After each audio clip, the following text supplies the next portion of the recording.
រៀបសួរអ្នកគ្រូខ្ញុំអានហើយអ្នកគ្រូស្រាប់ពេលរៀនរំលឹកប្រកបនឹងកបន្តងបន្តការអានអត្ថបទខ្លីសំណាងពេញពាងកំពុងពងនៅលើធាងដូងតុកែតោងទតឹងទតែងចងស៊ីពេញពាងចេញចក់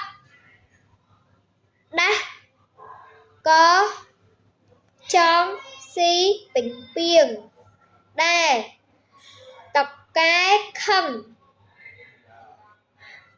ហក់ទៅខាំចេញចក់ទៅខាំជើងចេញចក់តុកែនឹងចេញចក់ហក់ចុះពី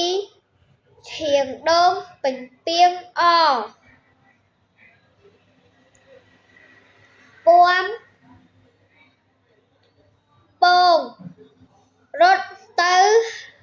សំបុកជម្រាបលាអ្នកគ្រូ